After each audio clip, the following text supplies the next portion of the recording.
Good evening, everyone. Thanks, Ron, for that very kind introduction. My name's Deepro, Dr. Chowdhury. I'm not going to repeat all of the nice things he said about me. But Ron and I were talking about some topics that might be of interest to the prostate cancer support group, and he had mentioned that some people were interested in learning about Pluvicto, and it is the newest player on the block in terms of treatment types for prostate cancer, although the science behind it is not that new, and I will talk about that in the next couple slides. So I'll touch on Pluvicto. I'll talk about some other treatment options that have come before that kind of use the same idea. And I thought it would be interesting to talk about some upcoming uses for Pluvicto as well as some other players in the same kind of field, and ultimately where we're going with respect to treatment of prostate cancer and some of the challenges that we will face in Canada when these treatments become more and more available. Sorry, we have to start with a bit of a science lesson just so that we understand, so that we're all on the same page. So you're going to hear me use this word a lot, and it's going to come up a lot, radioisotope. So what is a radioisotope? Basically, you can think of it as a missile with a payload, okay? So the radio is talking about a radioactive isotope, like lutetium or actinium, excuse me, or radium, which we'll talk about. And it's really that radioactive isotope that does the cancer killing. So it uses radiation therapy, or it uses radiation beams to kill prostate cancer cells. The ligand, the radioligand, is the targeting system. So it's a molecule, often it's a protein, but it can be other things that is used to home in on the tumor or a target close to the tumor, so that the radiation can do its work in a targeted way and not, hopefully not affect too many other organs or tissues around the target, which is the prostate cancer. So almost on the science, I swear. So there's many different kinds of radiation. For this talk, we'll talk about alpha and beta radiation. The easiest way to think about it is that alpha radiation is radiation beams that have big particles in them. So they have a smaller range because they get blocked by healthy tissues or other tissues. And beta particles, beta radiation, are electrons. So they're basically negatively charged electrons that are released from atoms that are decaying. So beta particles are actually the kind that are used with lutetium or Pluvicto. Lutetium, in case people don't know, is just the scientific name for Pluvicto. I'll use them interchangeably in this talk. So I know there's a Pluvicto talk. I want to talk about the first and most widely used radioligand in prostate cancer. This is called Xofigo, or radium-223. You may know people who have heard of it or received it, or maybe some of you have received it in the past. It is an alpha emitter, meaning remember that it uses those big radiation particles to kill prostate cancer cells, attached to something that is essentially calcium. So in this case, the homing missile, the system is the calcium ion, and the payload is the radium-223. So the idea is that you deliver localized radiation to the bone. And why did they come up with this system? Well, as you know, many men with prostate cancer, most men with prostate cancer that's metastatic or stage 4, do end up with bone metastases at some point in their lives, right? And so their idea, this is from Bayer, is the drug company, the idea is to give the radiation exactly where it needs to go, and in this case, it's the bone. So I'm showing you some results from the original Alsimka trial. This trial was done 10, let me see here, not 10, 13 years ago. So we've had radioligands in widespread use for, 10 plus years. I don't know how big the numbers are on your screen, but I'll just tell you, it was about a 4-month benefit in survival in men with metastatic castrate-resistant prostate cancer, meaning, in case people aren't all on the same page, castrate-resistant means that you've had your first line of treatment for incurable disease, and the cancer is growing or your PSA is climbing even though you're on testosterone-blocking drugs, okay? Now, the problem with this drug is that because the payload is only delivered to the bone, you cannot do anything about non-bone disease using this drug. So that's the biggest drawback, is that if you have metastases in the liver, in the lymph nodes, in the lungs, and other places, this drug does not do anything. right? And so that's obviously a big problem because as men go through more and more treatments for their prostate cancer, as they live longer, their odds of getting metastatic disease outside the bone go up, okay? Um, there are some other caveats for being on this trial that we don't necessarily need to talk about because they're not as relevant. But not only did this help men live longer, maybe just as importantly, it also increased or delayed the onset of symptomatic skeletal events, which we'll talk about later. But essentially, pain bad enough in the bones that you need radiation, or fractures, or compression of the spinal cord, which is a devastating complication of prostate cancer that can end with men being paralyzed, unable to walk, incontinent, unable to go to the bathroom or even control their bowels or their bladder. So it's, it's definitely a worthwhile goal to try and avoid these skeletal related events for as long as possible. So what are the side effects?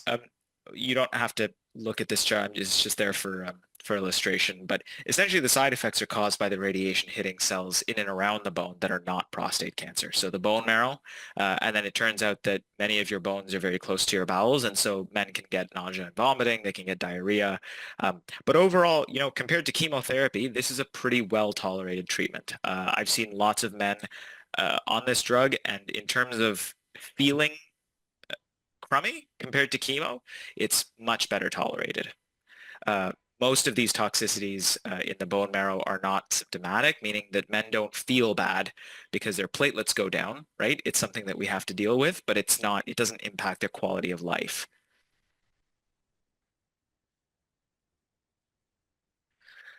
Okay, so we're almost at Pluvicto, I swear. You're going to see the term PSMA come up a lot, and many of you are maybe already familiar with the PSMA PET scan. But just to review, the PSMA is the prostate-specific membrane antigen. It's expressed on healthy prostate cells, and it's also expressed on cancer cells. It's also expressed in salivary glands, which we'll talk about later. The idea is that prostate cancer cells express it about 100 times more frequently than normal cells. And so it makes an excellent target for a radioligand. Okay, so we've gotten to the Pluvicto part. This is the first randomized phase 3 trial looking at the use of Pluvicto or lutetium-177, you can see it there, in men with metastatic castrate-resistant prostate cancer. And again, just to remind you, castrate-resistant means that they had to have already had either testosterone blockers plus pills, and in this trial, they had to have had some chemotherapy, and that will come up later when we talk about how you get access to these drugs. So these are men who have had at least 2, but actually often many more lines of treatment. So this is not, many of these men had, like 4 or 5, sometimes 6 lines of therapy, including some who'd had radium-223 or Xofigo. This is just to show you what the trial design was. I think the main thing to remember from this trial is that this was not a trial looking at Pluvicto versus other treatments. This was a trial of Pluvicto plus whatever the cancer doctor wanted to give the patient compared to whatever the cancer doctor wanted to give the patient without Pluvicto, okay? So it was not a direct head-to-head of Pluvicto by itself against any of the other therapies that we know work in prostate cancer. And that comes up, that'll be important when we talk about how and why and how early we should access this drug, okay?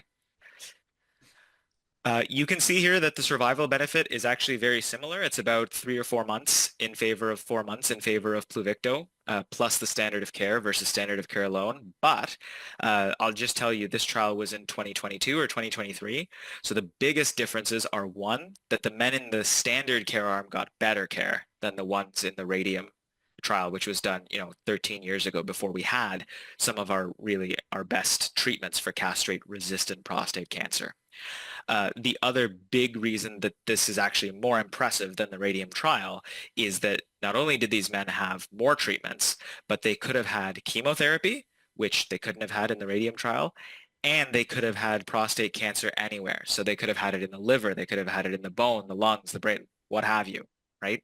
And so for that reason, you can imagine that these patients are actually overall quite a bit sicker on average than the standard of care in the radium trial. And despite that, You can see there in those curves, again, I don't know how big it is on your screen, but not only did men live longer and their PSA was suppressed for longer, they also went a much longer amount of time without those skeletal related events that, keep in mind can be devastating, right? They can be anything from pain in maybe your leg that needs radiation to, being hospitalized and unable to walk and going to a nursing home. Right? And so very much a worthwhile goal, and it is very impressive.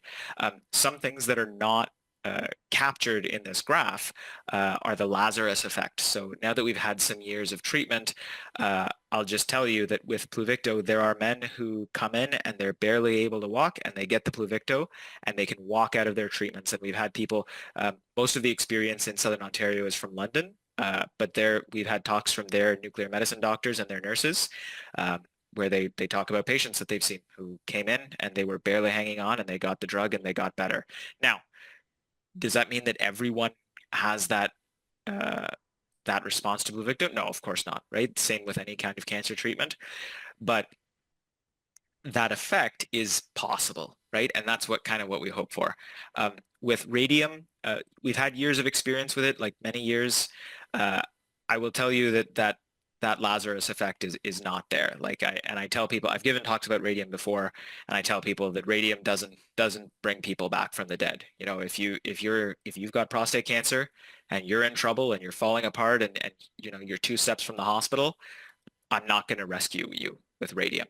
Okay, so that's one of the best things about Pluvicto compared to radium. If anyone has any questions, feel free to stop me and ask. But otherwise, I'll just move on. What are the side effects? I'm not going to keep throwing tables at you. Just know that the side effects mostly overlap with the ones from radium-223. In addition to, and remember we talked about this before, PSMA, it turns out, is expressed in your salivary glands. And so dry mouth can be a big problem with Pluvicto, and it can be a big problem with many of the other PSMA ligand therapies. Okay. And dry mouth doesn't sound that bad when you just read it on a screen. But I've seen men on, mostly on trials in Toronto, where their mouths got so dry they couldn't eat. Their teeth started to fall out, and they said, I want to come off this drug. I can't, my life isn't worth living if I can't eat food, or if my mouth just hurts all the time. And so it can be a big problem. So how do we access Pluvicto in Ontario? Because, this is of interest to many patients, and including a lot of medical oncologists. So there are 2 big issues to accessing Pluvicto in Ontario. One is cost and the other is access. So how much does Pluvicto cost? There's 6 doses of Pluvicto. Each dose costs about $27,000. Okay, so more than 150 grand for the full course. So that is obviously not payable out of pocket for the vast majority of patients.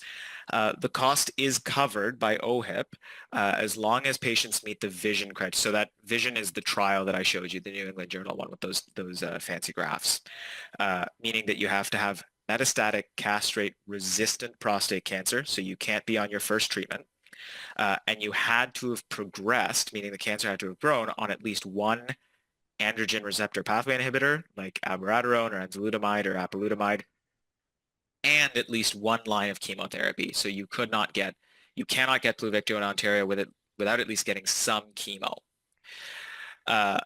So that's the cost part, right, and how we deal with it. The other problem is access. So any cancer center in Ontario can give chemotherapy. Not all cancer centers can administer Pluvicto. Not only do you need the drug, which is very expensive, but you need a nuclear medicine department, and you need a nuclear medicine department that is equipped and staffed to deliver this very expensive drug.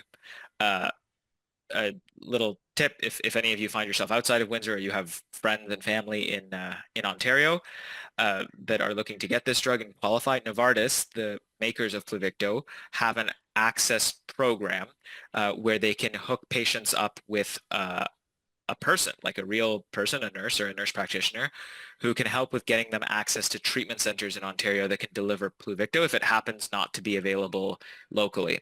And importantly, they can help you get to centers that have space, right? Because we'll talk about some of the other problem we didn't talk about with getting Pluvicto in a bit, but they can help you with getting access to centers that actually don't have a wait list that goes for 2 years, right?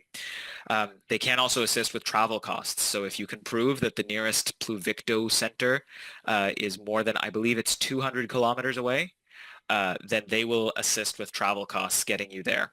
Okay, including like potentially putting you up in a motel or a hotel so that you can stay locally and get your treatments. So, so this comes up pretty frequently. Should you push for Pluvicto, meaning that you're seen by a medical oncologist or maybe a urologist, and you really like you've heard of Pluvicto and you think, man, this is really new and people are saying great things about it. I want it now. I don't want to wait until I have castrate-resistant prostate cancer. I don't want to wait until I've had chemotherapy. Uh, there's a couple of reasons why I don't think you should push. Uh, there is no funding publicly to receive Pluvicto unless you meet those vision criteria. So even if your medical oncologist could somehow find you a center willing to give it to you, you'd have to pay for it yourself. Okay. This is the other thing. There is no evidence right now that Pluvicto is more effective head-to-head than any other second-line therapy. In fact, the only study we did that actually did directly compare it to an ARPI, one of those pills that are added on to injections, it was negative. Now, in that study, many men crossed over to Pluvicto once they'd progressed on the pills, so we don't have to get into that. But the bottom line is that right now, we don't have any direct head-to-head comparisons showing that Pluvicto is any better than the ready-to-access, provincially covered treatments that your oncologist actually can start you on. Okay? There is some suggestion that adding Pluvicto to standard first-line treatment in the castrate-sensitive setting, meaning before you've had a chance to progress on first-line therapy, may be helpful. But we are a long way from Health Canada approval or funding for that indication. So your oncologist cannot get you access to that in Ontario. I'm not even sure if it has FDA funding yet for that indication. And finally, the other thing to keep in mind, if your doctor is telling you about Pluvicto versus chemo, because this comes up not infrequently, if we need to start you on chemotherapy urgently, we can set you up in days.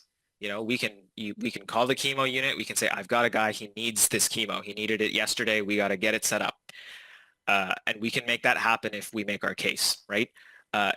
Getting the first dose of Pluvicto into patients unfortunately, it can take months sometimes. You need a PSMA PET scan, which we'll talk about in a second. You need to be seen by the cancer center that gives Pluvicto, which again is not Windsor, because Windsor cannot give it right now. And so if you're in trouble, this is, initiating the process at that time to get Pluvicto is not a good idea and not worth pushing for if you can get a faster treatment that is, if not as likely to work, then at least reasonably as likely to work. So what can you do? If you or your loved one or your friend is progressing on first-line treatment, make sure your oncologist has an updated PSMA PET scan in the works. So one of the criteria for getting Pluvicto is that you need to have a recent scan, a PSMA PET scan showing that you have PSMA-avid disease, meaning that your cancer has to express this protein, which is the target of the drug, right? So if it doesn't express the protein or it doesn't express it very highly, you can't get the drug, and you don't want to be waiting 2 months just to get the answer as to whether or not you're eligible, okay? Excuse me. Just keep in mind, many patients now are getting PSMA PET scans at the start of their cancer journey, like even before they have metastatic disease. That scan does not count. Having a scan, even if you have metastatic disease right up front, and you get a PSMA PET scan and it says, it lights up, that is not good enough to get Pluvicto. You need one within, I believe it's around 3 months of when you'd be trying to start the Pluvicto. And then the other thing, because we're talking about volunteering and advocacy, advocate for more funding for nuclear medicine infrastructure here in Windsor so we can deliver the drug without sending our patients to London. We were able to give the drug here as part of a clinical trial, so we for sure can. Like, it is not impossible. But as Ron has spoken about at length at other meetings, and as well as Ed, not Ed Chang. Ron, help me out. What's his last name? Okay, I can't remember his last name right now. But nuclear medicine techs, like rad techs, we have a shortage of them in Windsor, and that's another big reason why we can't really deliver. We don't have the infrastructure to deliver this drug. And this will be a problem in Ontario, like not just in Windsor, but this will be a problem across the country because these drugs, we'll talk about it in the conclusion, they are effective and their science is going to advance. They're going to find that the earlier you give these drugs to patients, the better they do. And we are not set up in Canada to have our nuclear medicine departments treat cancer patients with, at this volume, right? So talk about that a bit at the end. So then we talked about where we are. That's where we are. Does anyone have any questions? Because now I'm going to talk about future stuff. Okay, I'll move on. What is next? I alluded to this before. There is a lot of interest in moving Pluvicto up. So almost every, I'm going to be bold here and say every single treatment that works in prostate cancer almost works better if you give it to men up front before they have a chance to progress on every other therapy, okay? That's true of the androgen receptor pathway inhibitors. That was true of chemotherapy. And it's probably going to be true of Pluvicto.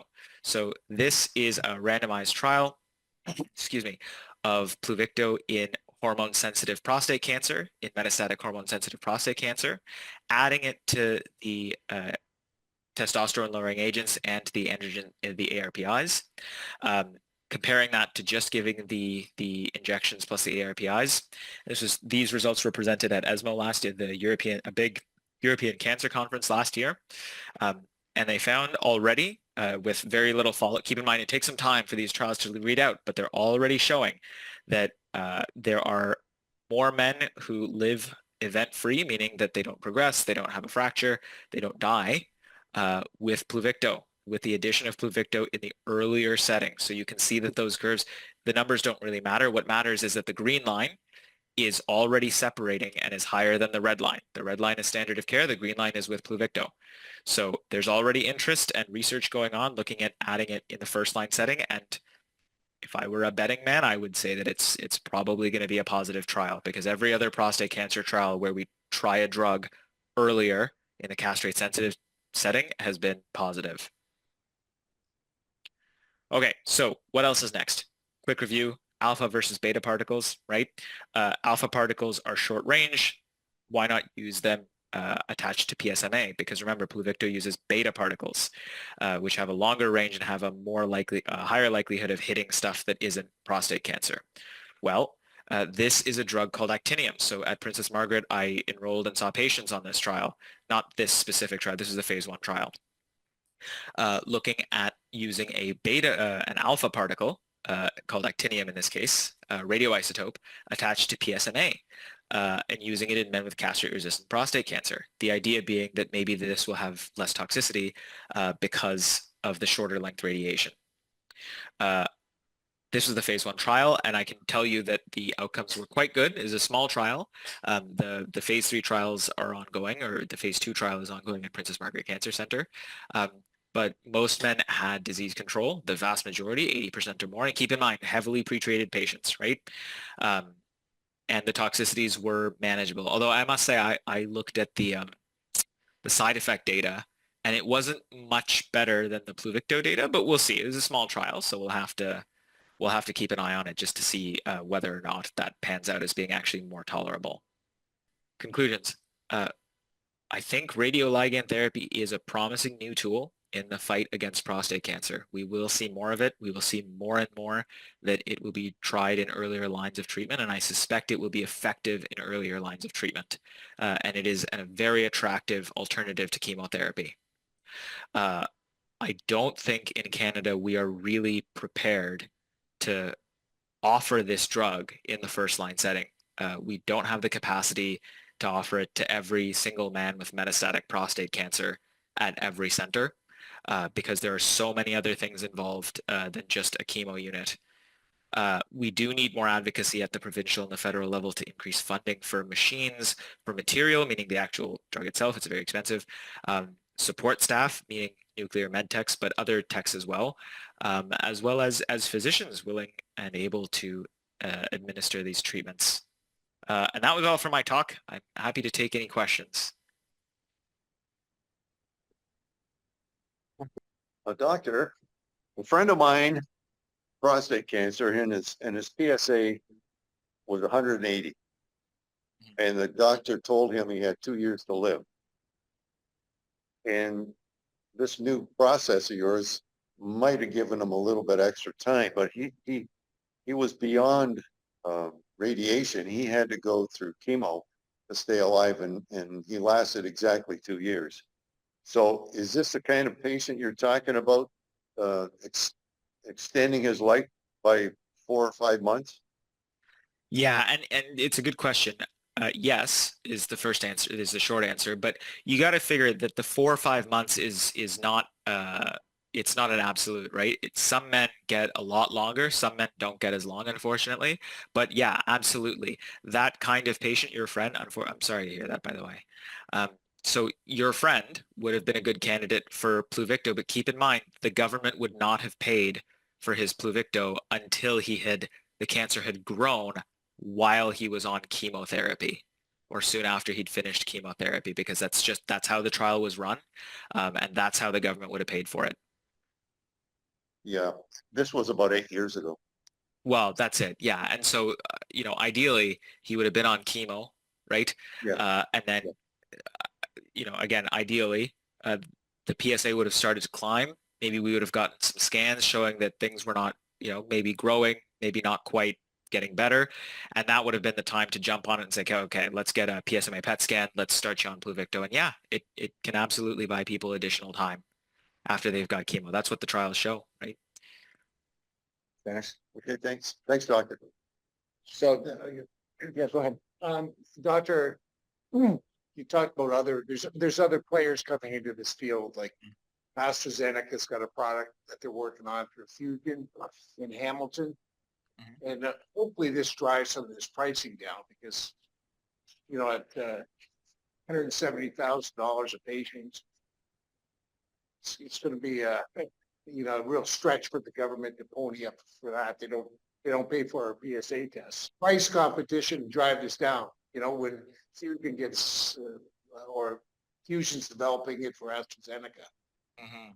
Yeah, and unfortunately, with drug pricing, which is a whole other kind of can of worms, it's so expensive for pharma companies to develop these drugs in the first place.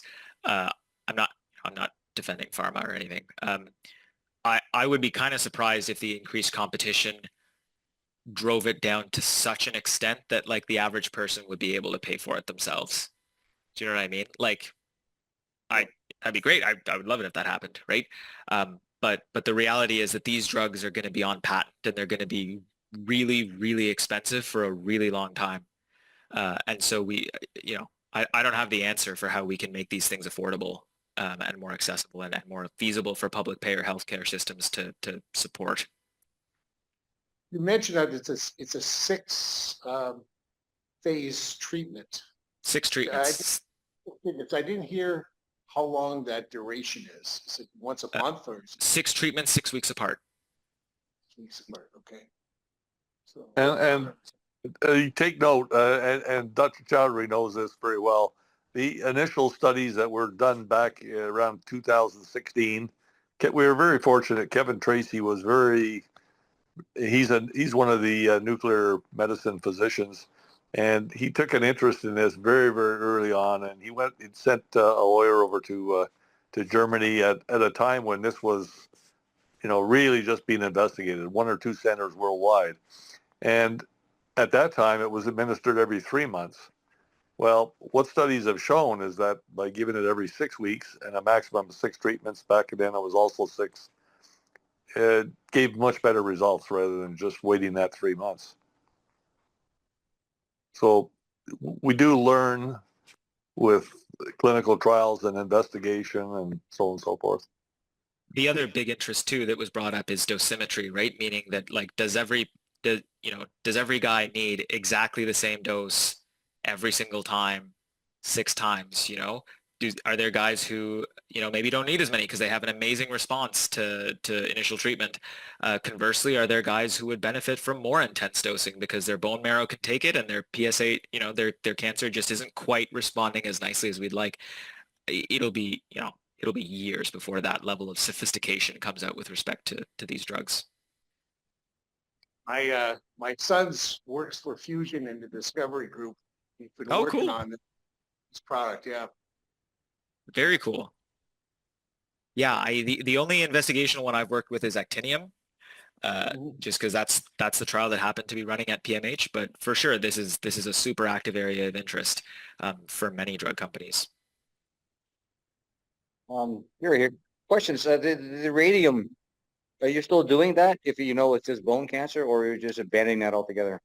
Yeah, and I mean, so it's interesting. When I came to Windsor, radium had almost entirely fallen out of favor among the local doctors. And I think a big part of that was because of when they were using it. So I mentioned earlier, radium is not a Lazarus drug. Like you don't bring a guy back from the hospital with radium, right?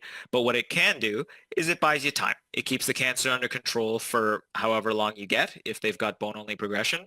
And you can spare men chemotherapy before, so back in the day, you had to have had chemo in order to get radium. Now you don't need to, no one checks, right? And so I use radium for men who are progressing in the bones. They've got castration-resistant disease and their PSA is it's climbing, but it's not, it's not taking off like a rocket ship, right? So since then, at least 2 or 3 staff have started using it again. It's a reasonable drug, honestly. Like I prefer using it up front, honestly, because what we talked about earlier, most men with prostate cancer that's metastatic, they do have bone disease, and in many, I'm not going to quote a number for you, but most cases, like it is the bones that you'll see first that the disease is progressing. So for me personally, and for other oncologists, I like to use radium right up front, like before men are falling apart, before they're not able to get out of bed. They're just, doc, like the PSA is climbing and the imaging doesn't look as good. That's when I use radium because but I treated a 93-year-old guy with radium, and I kept him off chemo and out of the hospital for 6 months, right? And I never had to give him chemotherapy. So it's an effective drug if you use it early enough in the process. A lot of the oncologists here, I think the problem was that it was being used as a last line treatment. Men had 2 lines of chemotherapy, every pill under the sun, targeted radiate, and then they'd got 2 doses of radium, their bone marrow totally shut down, and that was it. And so now I'm encouraging people to use it like as soon as you can because you've got a limited window of opportunity for it to be effective. So quick question, radium. I understand radium, your body thinks is calcium, which is why it sends radium to your bone anyway, regardless if you're using the ligand. How does that get control here? A ligand is targeting the cancer cell, but your body right, yeah, it's a good question. So the ligand in radium 223 is a calcium ion. It's not a protein. And so the radium is actually not targeting the prostate cancer, it's targeting your bones, which is why it only works for people who have bone-only progression, right, or bone-only disease, because you're right, the radium is not homing in on cancer at all. It's just going to the area where we know the cancer is not behaving itself or where it's not being controlled. And that's why it doesn't do anything if you have cancer outside the bones that's causing you problems. Sometimes what I've done is if men are, let's say they've got primarily bone progression, right? The cancer is not being controlled in the bones, and there's one spot in the lung or there's one spot in the liver that's growing. We routinely ask our colleagues in radiation oncology, hey, can you burn that one spot outside the bone so that I can then give this guy radium to control the cancer everywhere else? And we've seen good results with that. And again, no need for chemotherapy. So I guess Gary, sorry, Gary. No, just to clarify, the reason that it acts on the cancer is that in prostate cancer, you're undergoing a mechanism called blastic disease. In other words, a lot of activity. So the cancer incites lots of activity where it is involving the bone. And that's why the calcium gets drawn into that and it predilects and goes to those areas where there's rapid activity. Mm-hmm. Exactly. In prostate cancer, when you've got metastatic disease in your bone, you've got very hungry cells in your bones that are constantly trying to use calcium to build up new bone as old bone gets destroyed, which is why you see those osteoblastic lesions in prostate cancer. What that means is that there's, like, if you take an X-ray, it's very, very white. That's what we call blastic, as opposed to lytic, where the bone is eaten away. Mhm. So another question, please. The radium, the LU-177 and the actinium, are the half-lives in the same ballpark? Like you're not having radioactive material in your gut for, Oh, gee, that's a good question. I must confess, I don't know off the top of my head what the half-life of each of these ligands are. I will say that from like a science perspective, the radium, you don't really like, because it's an alpha particle, uh, it is like very short ranged, right? These are big molecules. They don't, it's not like with Pluvicto where you can't, if you're sitting in a car with someone, you got to sit in the back seat or things like that.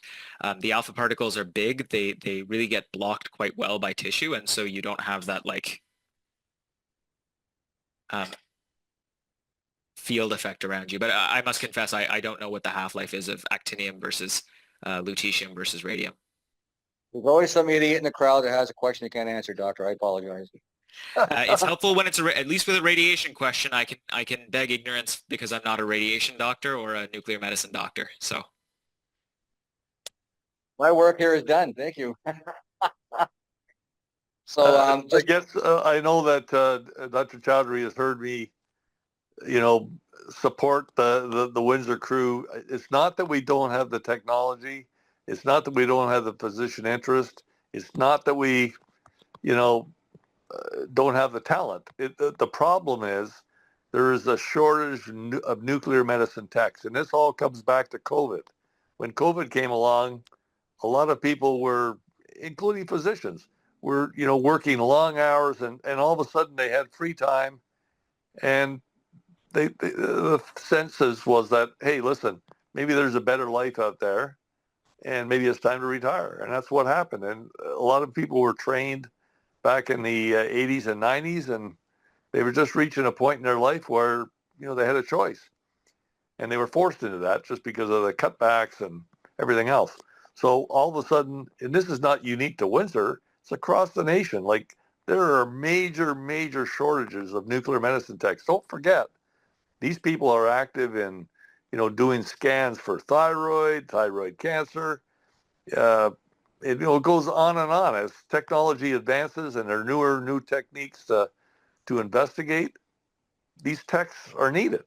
So they can't devote themselves, and that's what happened in Windsor. There's shortage. Windsor was invited to participate, and they just couldn't. Dr. O'Donoghue just decided that he wasn't going to stretch himself too thin, and he had to say no. any other questions here in this room? Olav, has anybody got questions in Zoom land? I don't think so. I don't think so. Okay. They I can have one more question before Dr. Chowdhury leaves us. The indications for potential treatment with both lutetium and actinium, more so right now because lutetium is on the market, have been relaxed in the U.S. And this goes back to your comments earlier that early treatment is probably going to prove to be better. Right now, we went through a time when chemo was, it was horrible. And we had patients that were in their late 70s and 80s, and they turned down chemo. They just didn't want to have it. And then fast forward, now we have a technology where they would really be properly treated with lutetium, and they can't because they never had the chemo. So it is really this relaxation to states where they say you don't need to be treated with both chemo and a androgen pathway inhibitor. You can go directly, as long as you've had one of them, you can go directly to lutetium. Yeah, and I mean that's just the reality, right? Like if you have a private payer system or a private healthcare system like that, and you're making money for people by treating, then that can work. But in Canada, that's just not the case, and it won't be, right? Like there's no way that the Canadian government will sign on to just relax rules in line with the FDA because they just don't have enough money to deal with that level of cost. Okay. Yeah, I Anything think else, Doc? increase obviously the price I think will come down. I don't think it's going to go down to 10% or anything like that, but because I don't think there's ever going to be you know, a new player on the block will be a new radiation product, but it's not going to be, you know, it's not going to change the world, right? So what happens is, the reality is that it costs us a significant amount of money to bring this product to market, and somebody's got to pay for that. Yeah, exactly. Thank you, Dr. Sorensen. So, Dr. Chatter, this is evening, nighttime. You've given us, you know, an hour of your time. We sincerely appreciate it. The presentation, I'm really happy I heard that. It's amazing.